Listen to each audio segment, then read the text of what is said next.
Of all the major human conflicts that have enveloped our planet over the years, none has been more documented and discussed than World War II.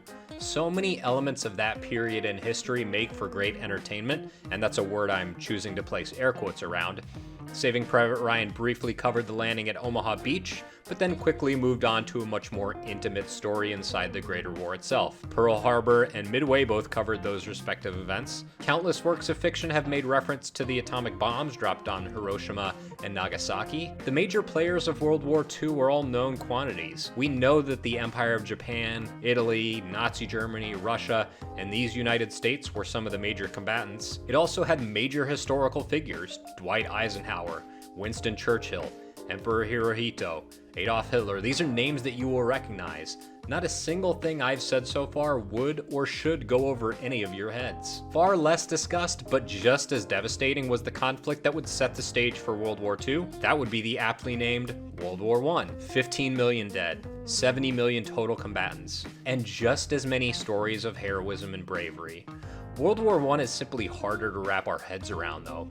We know that the assassination of Archduke Franz Ferdinand kicked things off, but the subsequent military campaign was so massive that it was widely called the War to End All Wars, and it was called that in the middle of the war. The entire good guy, bad guy dynamic was far more muddled and nebulous in the decades prior to Hitler's ascension. If World War II was all black and white, then World War I was every single possible shade of gray. The cinematic landscape has run parallel to the historical one, as there are very few films that chronicle the devastation of trench warfare and mustard gas, so we're fortunate enough to have 1917 to provide us with a brief look at the First World War. Director Sam Mendes has created a very personal story based on an account told to him by his grandfather when Mendes was young.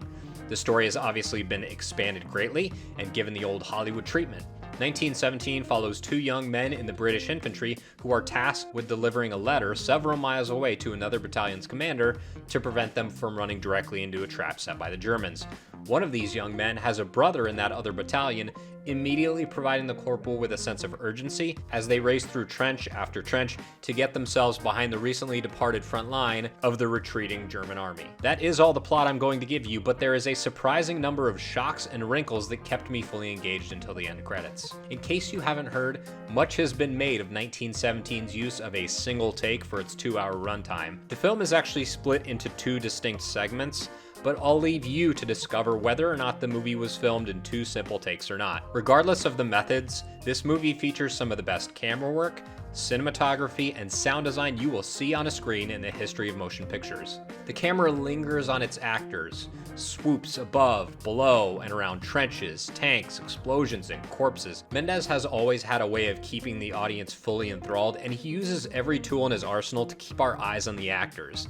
1917 is a masterclass in cinema. A special mention does need to be given to legendary cinematographer Roger Deakins, whose previous work includes The Shawshank Redemption, Fargo, True Grit, No Country for Old Men, The Assassination of Jesse James by the coward Robert Ford, Skyfall, Prisoners, Sicario, and Blade Runner 2049. That's not even remotely close to a complete list, and those are some of the best looking movies ever made. The man has been nominated for 14 Oscars and finally won for Blade Runner. He received his 15th nomination for this movie and won his second Oscar. So yeah, 1917 is a damn good looking movie. Please don't take your eyes off the screen when you watch it. The sound work here is just as good as you would expect. The score by Thomas Newman is so good that I made a note in my head to buy it later, even if it does occasionally overpower what's happening on screen. Now, a movie that looks this great and sounds this great isn't worth much if the performances aren't solid, and I'm happy to report they most certainly are.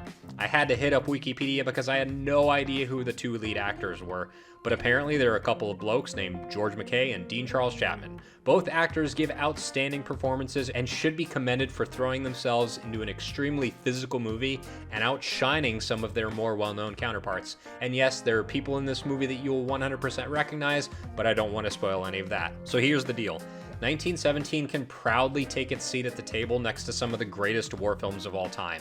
It treats World War I kind of the same way we do. It knows there's a massive global conflict, but at the same time acknowledges and embraces the gray areas surrounding it. 1917 tells an intimate and visceral story, and you should turn off this review and watch it right now. And if you've already seen it, watch it again. Thanks so much for listening. If you enjoy my content, please subscribe to the channel and click the notification bell. You can also like, subscribe, share, or comment below, and I will see you next time.